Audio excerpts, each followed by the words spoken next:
الحمد للہ رب العالمین والصلاة والسلام علی سید الانبیاء والمرسلین وعلی آلہ واصحابہ اجمعین اما بعد اعوذ باللہ من الشیطان الرجیم بسم اللہ الرحمن الرحیم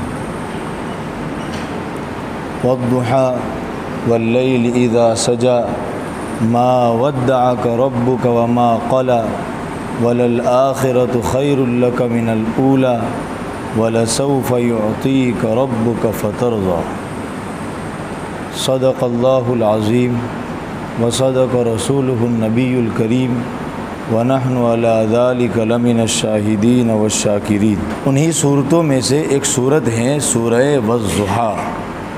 اس صورت کا نام ہے سورۃ الضحیٰ مکیۃ۔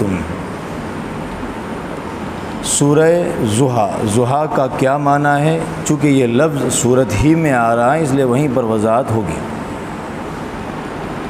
جیسا کہ بیان کیا گیا تھا کہ قرآن کریم کی کچھ صورتیں وہ ہیں کہ جب تک ان صورتوں کے پس منظر کو نہ سمجھا جائے وہ صورت کما حقوں سمجھ میں نہیں آتی۔ ان صورتوں کے نازل ہونے کا بیک گراؤنڈ، کس پس منظر میں یہ صورت نازل ہوئی ہے، اس صورت کا پس منظر کیا؟ ہم کو یہ بات معلوم ہے کہ کفار مکہ کوئی شوشہ نہیں چھوڑتے تھے ایسا کہ جس کو لے کر کے نبی کریم صلی اللہ علیہ وسلم پر اعتراض کیا جائے۔ نہیں تھا پھر بھی کہتے تھے، تو اگر ظاہراً کہیں لگتا تو اس کو وہ کیوں چھوڑ دیں؟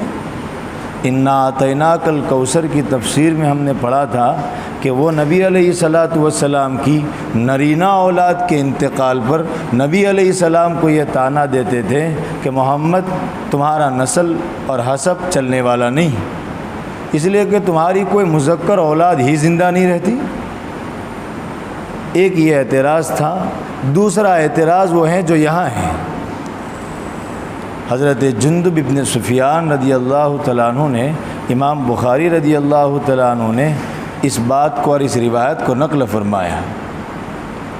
حضرت جندب ابن سفیان رضی اللہ تعالیٰ عنہ بیان فرماتے ہیں کہ نبی کریم صلی اللہ علیہ وسلم بیماری اور علالت کی وجہ سے 2-3 دن تہجد نہ پڑھ سکے، تو ام جمیل نے بعض روایات کے مطابق، جو ابو لہب کی بیوی تھی بلکہ نبی کریم صلی اللہ علیہ وسلم کی چچی تھی، اس نے حضرت نبی کریم صلی اللہ علیہ وسلم کو یہ طعنہ دیا، ان محمدً قد ودعہ الشیطان معاذ اللہ، کہنے لگی محمد کو اس کے شیطان نے چھوڑ دیا ہے۔ اللہ کا تذکرہ نہیں کیا، کہنے لگی محمد نے اس کے شیطان نے محمد کو چھوڑ دیا ہے۔ نبی کریم صلی اللہ علیہ وسلم کا دل بہت ٹوٹا، اور بعض روایات میں ہے کہ وحی کا سلسلہ بند ہو گیا تھا کچھ ایام، اس وجہ سے نبی کریم علیہ الصلاۃ والسلام بہت تھوڑے سے مغموم تھے کہ کیا وجہ ہوئی۔ مفتی شفیع صاحب رحمہ اللہ نے، اور ایک مرتبہ نہیں، مفتی شفیع صاحب فرماتے 2-3 مرتبہ ایسا ہوا کہ وحی کے آنے میں تھوڑا سا وقفہ ہو گیا، تو آپ علیہ السلام کو بے چینی ہوئی۔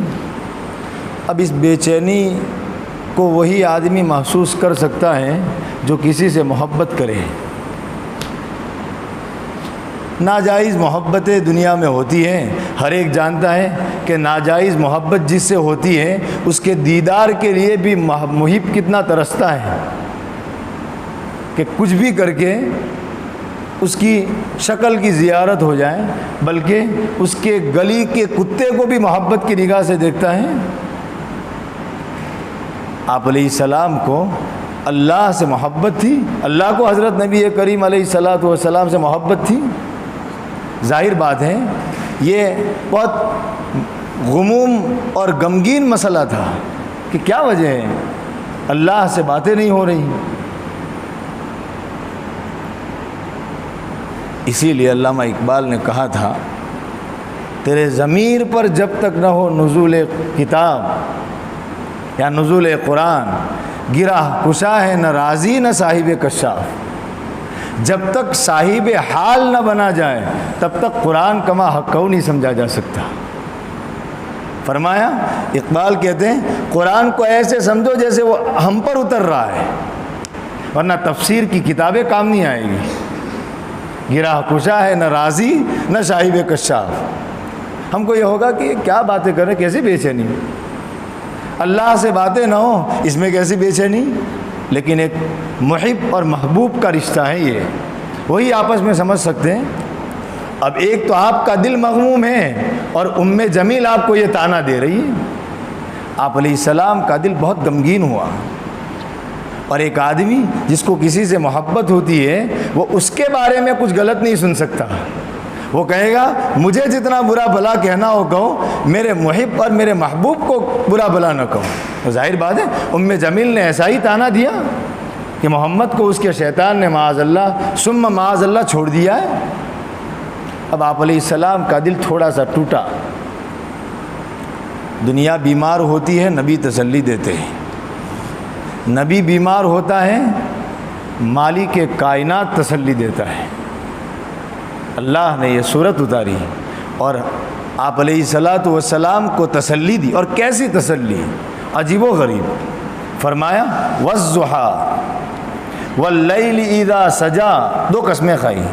اللہ کو قسم کھانے کی ضرورت نہ تھی، اللہ غیر اللہ کی قسم کھا سکتے ہیں، لیکن بندے غیر اللہ کی قسم نہیں کھا سکتے، شرک ہے، وہ صرف اللہ کی قسم کھائیں گے۔ یہ کہنا میری ماں کی قسم، شرک۔ یہ کہنا میرے باپ کی قسم، شرک۔ بیوی سے یوں کہنا طلاق کی قسم، شرک۔ روایت میں نبی علیہ السلام نے بیان فرمایا جس نے غیر اللہ کی قسم کھائی فقد اشرک، اس نے شرک کیا۔ کیوں؟ اس لیے کہ آدمی جس کو اپنا بڑا سمجھتا ہے اس کی قسم کھاتا ہے، اس کو اس کی بات کا جب کوئی اعتبار نہیں کرتا تو وہ بڑے کو بیچ میں لاتا ہے، اور اللہ کی ذات سے بڑھ کر کسی کی ذات نہیں۔ اگر کسی کی قسم کھاتے ہیں اس کا مطلب ہم نے اس کو اللہ کے برابر کر دیا۔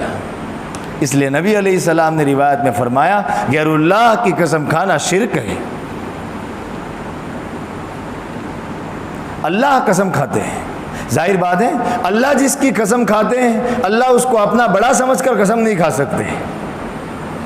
علامہ شبلی نے مقالات شبلی میں یہ بات لکھی ہے کہ اللہ اگر کسی کی قسم کھاتے ہیں تو اس کو بڑا سمجھ کر قسم نہیں کھا سکتے، اس لیے کہ اللہ سے تو ہر شے چھوٹی ہے، لیکن اللہ قسم کھاتے ہیں اس کا مطلب اللہ اس چیز کو گواہ بنا رہے ہیں۔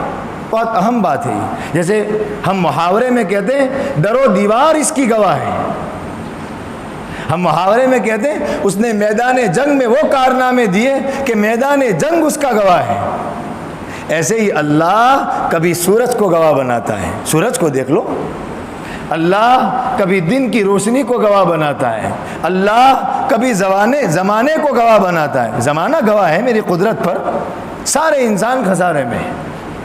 علامہ شبلی نے یہ بات لکھی ہے کہ گواہی مطلوب ہے۔ بہرحال اللہ تعالیٰ نے دو قسمیں کھائی۔ یہ قسم کی وضاحت میں نے اس لیے کی کہ بار بار پیچھے کی بہت صورتوں میں قسموں کا تذکرہ آئے گا۔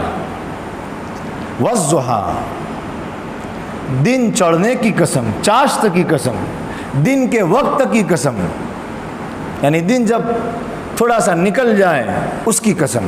والضحیٰ، فرمایا واللیل اذا سجا، رات کی قسم جب وہ چھا جائے، یعنی رات کی تاریکی کی قسم جب وہ تھوڑی سی اور اندھیری ہو جائے۔ دو قسمیں کھائی۔ انسان کے لیے رات بھی ضروری، انسان کے لیے دن بھی ضروری۔ پیغمبر کو کہا گیا پیغمبر وہی نہ آئے غم نہ کرو، آرام بھی آپ کے لیے ضروری ہے، وہی آئے یہ بھی ضروری ہے، اور وہیں تھوڑی دیر رک جائے یہ بھی ضروری ہے، اشارہ فرمایا۔ شیخ الحدیث حضرت مولانا محمد حنیف لوہاروی صاحب دامت برکاتہم بیان فرماتے ہیں ہمارے بعض اکابر نے اس کا عاشقانہ ترجمہ کیا ہے، ان دو کا۔ میں نے خود تو کسی تفسیر میں نہیں دیکھا، لیکن بہرحال معتمد عالم دین ہیں اور شیخ الحدیث ہیں، عاشقانہ ترجمہ کیا ہے۔ کیا ترجمہ کیا ہے عاشقانہ؟ والضحیٰ، پیغمبر تیرے روشن چہرے کی قسم، والضحیٰ تیری چمکتی ہوئی پیشانی کی قسم۔ پیار کرنا ہے، تسلی دینی ہے، یہی مناسب معلوم ہوتا ہے۔ اس لیے کہ جب محب اپنے محبوب کو مناتا ہے تو ایسا ہی تذکرہ کرتا ہے، میں آپ کو کیسے چھوڑ سکتا ہوں، آپ میں یہ خوبی ہے، آپ میں یہ خوبی ہے، آپ میں یہ خوبی ہے۔ عاشقانہ باتیں ہیں یہ پیغمبر علیہ السلام کی اور اللہ کی، اور میں نے کہا اس کے لیے ہم کو کسی سے جائز محبت کرنی پڑے گی۔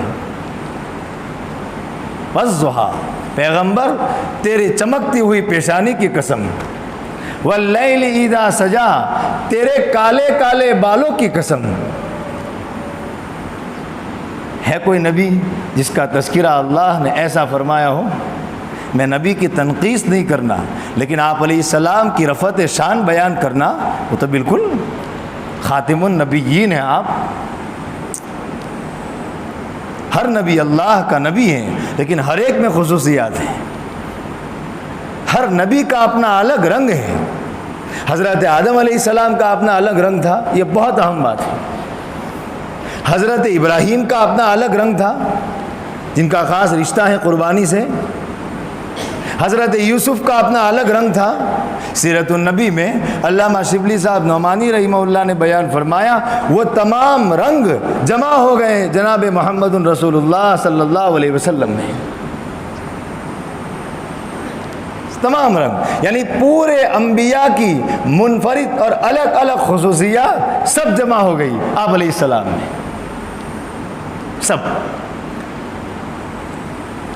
تو اور ایک قسم نہیں، آپ علیہ السلام کے شہر کی قرآن نے قسم کھائی، لا اقسم بہذا البلد، میں قسم کھاتا ہوں اس شہر کی، اللہ فرما رہے۔ آپ علیہ السلام کی آنکھوں کا تذکرہ قرآن میں، ما زاغ البصر وما طغى۔ آپ علیہ السلام کی زبان کا تذکرہ قرآن میں، لا تحرک لسانک لتعجل بہ۔ آپ علیہ السلام کی عمر کی قسم، لعمرک، پیغمبر آپ کے عمر کی قسم، آپ کی عمر کا تذکرہ۔ ورفعنا لک ذکرک، پیغمبر ہم نے آپ کی شان بڑھا دی۔ جہاں اذان میں اللہ کا تذکرہ، وہیں اذان میں آپ علیہ السلام کا تذکرہ۔ حضرت اقدس تھانوی رحمہ اللہ نے باقی میں شریعت کتنی بیلنس ہے، کوئی محمد کو اللہ کے برابر درجہ نہ دے۔ حضرت حکیم الامت حضرت اقدس تھانوی رحمہ اللہ بیان فرماتے ہیں، اسی لیے اللہ نے پیغمبر کو مکے میں موت نہیں دی، مدینے میں موت دی، تاکہ کعبۃ اللہ اور نبی علیہ السلام کا روزہ ان دونوں میں فرق ہو جائے، کہ نبی کتنی ہی بلندیوں کے مقام پر پہنچ جائے، اللہ کے برابر نہیں ہو سکتے۔ اس لیے روزے کی جگہ الگ منتخب کی، کئی کلومیٹر دور، تاکہ یہ فرق کیا جائے، حکمت اللہ تعالیٰ کی۔ بہرحال آپ علیہ السلام کے باب میں 2 قسمیں کھائیں، والضحیٰ، آپ کے روشن چہرے کی قسم، واللیل اذا سجا، آپ کی کالی زلفوں کی قسم، آپ کی سیاہ زلفوں کی قسم۔ اور اس کے بعد 2 چیزیں بیان کی، ما ودعک ربک وما قلی، آپ کے رب نے آپ کو چھوڑا نہیں، وما قلی، آپ سے ناراض بھی نہیں ہوا۔ کتنا پیار ٹپکتا ہے اس میں، اندازہ لگائیے۔ ساری دنیا اللہ کو منانے میں لگی ہے، اللہ محمد کو منانا ہے۔ ما ودعک ربک، آپ کے رب نے آپ کو چھوڑا نہیں۔ وہی بند ہو جانا چھوڑنے کی علامت نہیں ہے، وما قلی، اور ناراض بھی نہیں ہوا۔ اس لیے کہ 2 ہی اسباب ہوتے ہیں جدائی کے، کوئی کسی سے الگ ہو جاتا ہے، 2 اسباب ہوتے ہیں، یا تو حالات ایسے ہو جاتے ہیں کہ محب اپنے محبوب کو چھوڑ کے چلا جاتا ہے، وہ چھوڑ دیتا ہے، یا تو ان دونوں کے درمیان میں جھگڑا ہو جاتا ہے۔ فرمایا ما ودعک ربک، پیغمبر آپ کے پروردگار نے آپ کو چھوڑا نہیں ہے، اور وما قلی، ناراض بھی نہیں ہوا ہے، کوئی بات نہیں ہے۔ اور پھر اتنا کہہ دیتے تسلی ہو جاتی، کافی تھا، بس ہو گیا، تسلی مل گئی۔ لیکن جو بہت زیادہ پیار کرتا ہے وہ خالی تسلی نہیں دیتا، وہ اور محبت جتاتا ہے، وہ مستقبل کے بارے میں بھی اطمینان دلاتا ہے کہ نہ ایسا ہوا ہے اور نہ ایسا ہوگا، آپ ٹینشن نہ لیجئے۔ اس لیے اللہ تعالیٰ نے ایک جملہ آگے اور ارشاد فرمایا، وَلَلْآخِرَةُ خَيْرٌ لَكَ مِنَ الْأُولَىٰ۔ سیدھا اس کا ترجمہ تو یوں ہے، البتہ آخرت آپ کے لیے بہتر ہے دنیا کے مقابلے میں۔ لیکن عاشقانہ ترجمہ، پیغمبر تیرا آنے والا ہر دن گزرنے والے ہر دن سے بہتر ہے۔ پیغمبر تم ماں کے پیٹ میں تھے، ماں کے پیٹ سے دنیا کے پیٹ میں آئے، ماں کے پیٹ میں تھے تو بھی بہتر تھے، دنیا کے پیٹ میں آئے اور آپ کو اچھائی ملی۔ پیغمبر آپ بچپنے میں تھے، آپ بچپنے سے تھوڑے آگے بڑھ کر حلیمہ کے پاس آئے، آپ کو اور اچھائی ملی۔ آپ حلیمہ کے پاس تھے رضی اللہ تعالیٰ عنہ، واپس آپ مکے میں آئے، آپ کو اور بہتری ملی۔ آپ بچپنے میں تھے، پیغمبر آپ کی جوانی، بچپنا بھی اچھا تھا، جوانی اس سے اور اچھی ہے۔ وَلَلْآخِرَةُ خَيْرٌ لَكَ مِنَ الْأُولَىٰ۔ پیغمبر آپ کی جوانی اچھی تھی لیکن آپ کو نبوت ملی، یہ اور اچھا ہوا۔ اور پیغمبر آپ کو نبوت ملی، یہ اچھا ہوا، آپ معراج میں گئے، اس سے اچھا ہوا۔ اور آپ معراج میں گئے، یہ اچھا ہوا، اور مکے سے مدینے گئے، مکے میں تھے تو بھی اچھے تھے، مدینے میں آئے اور اچھائی ملی۔ وَلَلْآخِرَةُ خَيْرٌ لَكَ مِنَ الْأُولَىٰ۔ پیغمبر آپ مدینے میں آئے، بدر ہوا، بدر میں بھی اچھا رہا، احد میں اور اچھا ہوا، احد میں بھی اچھا ہوا، خندق میں اور اچھا ہوا۔ پیغمبر حتیٰ کہ فتح مکہ ہو گیا، فتح مکہ سے پہلے والی زندگی بھی اچھی تھی، فتح مکہ کے بعد کی زندگی اور اچھی ہو گئی۔ پیغمبر آپ دنیا میں تھے تو بھی اچھے تھے، دنیا سے پردہ فرما گئے اور اچھا ہوا۔ وَلَلْآخِرَةُ خَيْرٌ لَكَ مِنَ الْأُولَىٰ۔ پیغمبر آپ دنیا سے تشریف لے گئے، قبر میں ہیں، قبر میں بھی اچھے ہیں، کل حشر کے میدان میں اس سے اچھے ہوں گے۔ پیغمبر حشر میں آپ اچھے ہیں، آپ جب اپنے رب کے سامنے اپنی امت کی سفارش کریں گے اور بہتری ہوگی۔ اور پیغمبر جب آپ حوض کوثر پر آئیں گے اور بہتری ہوگی، اور اس سے بہتری جب آپ اپنی امت کو لے کر جنت میں داخل ہو جائیں گے، یہ اور بہتری۔ وَلَلْآخِرَةُ خَيْرٌ لَكَ مِنَ الْأُولَىٰ۔ آنے والا ہر دن پیغمبر گزرے ہوئے ہر دن سے بہتر ہے، اور گزرا ہوا دن بھی کوئی کم نہیں ہے، لیکن نسبتاً آنے والا ہر دن بہت بہتر ہے۔ یہ ہے وَلَلْآخِرَةُ خَيْرٌ لَكَ مِنَ الْأُولَىٰ۔ اور میں کہہ دوں یہ میرے الفاظ نہیں ہیں، یہ محبوب العلماء والصلحاء حضرت پیر ذوالفقار نقشبندی دامت برکاتہم کے یہ الفاظ ہیں جو میں نے ابھی کہے، وَلَلْآخِرَةُ خَيْرٌ لَكَ مِنَ الْأُولَىٰ۔ اس لیے کہ یہ تو حق تلفی ہے، کسی کے الفاظ لے کر کے لیبل اپنا لگایا جائے۔ شیخ الحدیث حضرت مولانا محمد یونس صاحب جونپوری رحمہ اللہ فرماتے ہیں، جس کا علم ہو اس کی طرف منسوب کر دو کہ یہ بات فلاں نے کہی ہے، فرمایا اس سے علم میں برکت ہوگی۔ ہمارے اکابر کا ملفوظ ہے یہ، وَلَلْآخِرَةُ خَيْرٌ لَكَ مِنَ الْأُولَىٰ۔ اندازہ لگائیں، انسانوں کی زندگی کو اندازہ لگائیں اور آپ علیہ السلام کی زندگی کو ذرا اندازہ لگائیں۔ انسان اوپر سے نیچے آتا ہے، جوانی میں بہت طاقت ہوتی ہے، بڑھاپے میں وہ طاقت ڈھل جاتی ہے۔ جوانی میں بہت حسن ہوتا ہے کہ دیکھتے رہنے کو جی چاہیں، بڑھاپے میں وہ حسن کمزور ہو جاتا ہے۔ یرد الی ارذل العمر، ہر چیز دنیا کی اوپر سے نیچے آتی ہے۔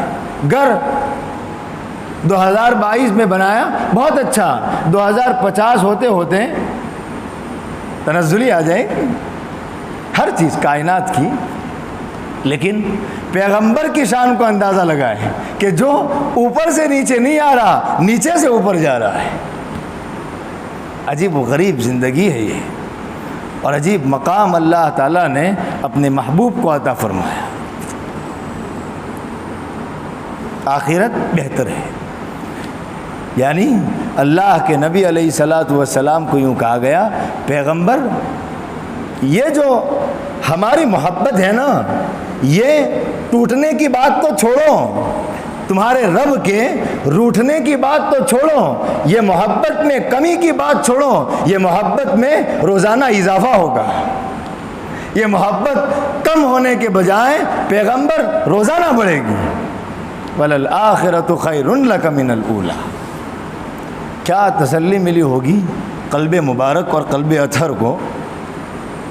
اور ایک ترجمہ یہ ہے، دونوں ترجمے مفتی خالد سیف اللہ رحمانی صاحب دامت برکاتہم نے بھی ایک یہ ترجمہ بھی نقل کیا ہے جو ابھی میں نے آپ کے سامنے بیان کیا، اور یہ بھی ہمارے مفسرین نے ترجمہ کیا ہے کہ دنیا کے مقابلے میں آخرت بہتر ہے۔ اور یہ تو بالکل لاجیکل بات ہے، دنیا فانی ہے، وہ ہمیشہ کی زندگی ہے۔ اشارہ فرمایا پیغمبر دنیا کے لیے اتنی تیاری کرو جتنا اس میں رہنا ہے، آخرت کے لیے اتنی تیاری کرو جتنا وہاں رہنا ہے۔ کن فی الدنیا کانک غریب او عابر سبیل، دنیا میں ایسے رہو جیسے ایک راہ چلتا مسافر رہتا ہے، آرام صرف قبر میں، آرام صرف جنت میں، خواہشات پورا کرنا صرف جنت میں۔ وَلَكُمْ فِيهَا مَا تَشْتَهِي أَنفُسُكُمْ وَلَكُمْ فِيهَا مَا تَدَّعُونَ، جو چاہو گے ملے گا۔ یہ قربانی یہی پیغام دے رہی ہے، ذبح کرو اپنے آپ کو۔ اور ایک دوسرا پیغام اللہ تعالیٰ نے یہ فرمایا اپنے نبی کو، وَلَسَوْفَ يُعْطِيكَ رَبُّكَ فَتَرْضَىٰ، پیغمبر یہ بھی چھوڑو، تمہارا رب اتنا دے گا کہ تم راضی ہو جاؤ گے۔ شان دیکھیں، یونس علیہ السلام مچھلی کے پیٹ میں ہے، دعا فرما رہے ہیں، لا الہ الا انت سبحانک انی کنت من الظالمین، رب کو راضی کرنے کے لیے۔ ہر نبی کی زندگی کو آپ دیکھیں، حضرت نوح دعا فرما رہے ہیں، حضرت بہت سارے، حضرت آدم علیہ السلام ربنا ظلمنا انفسنا وان لم تغفر لنا، دعا فرما رہے، کیوں؟ روٹھے ہوئے رب کو منانے کے لیے۔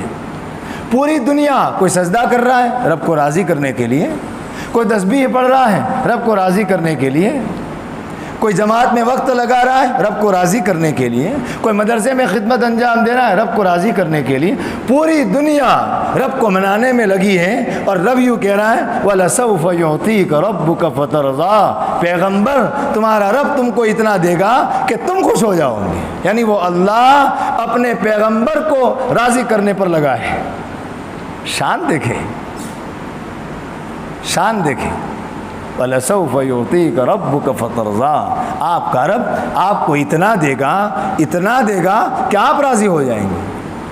پہلے کی بات کی نفی کر دی کہ آپ کا رب آپ سے ناراض بھی نہیں ہوا، اور آپ کے رب نے آپ کو چھوڑا بھی نہیں۔ یہ یقین بھی دلا دیا کہ آنے والا ہر دن، گزرنے والے ہر دن سے آپ کے لیے اچھا ہوگا، اور ہمیشہ کا یہ سرٹیفکیٹ بھی دے دیا وَلَسَوْفَ يُعْطِيكَ رَبُّكَ فَتَرْضَىٰ، آپ کا رب آپ کو اتنا دے گا کہ آپ راضی ہو جائیں گے۔ اور قربان جائیں، دونوں جگہ پر اللہ کا لفظ استعمال نہیں فرمایا، رب کا لفظ استعمال فرمایا۔ مَا وَدَّعَكَ رَبُّكَ، تمہارے شفیق پروردگار نے تم کو چھوڑا نہیں ہے۔ اور یہاں بھی وَلَسَوْفَ يُعْطِيكَ رَبُّكَ، تمہارا رب تم کو اتنا دے گا، یعنی وہ پیار کرتا ہے، اس وجہ سے وہ اتنا دے گا کہ آپ راضی ہو جائیں گے۔ بہرحال یہ اس کا شان نزول اور یہ شروع کی اور ابتدا کی 3-4 آیت کی تفسیر ہیں، بقیہ تفسیر انشاءاللہ آئندہ جمعہ کو ہم مذاکرہ کریں گے۔ وصلی اللہ علیہ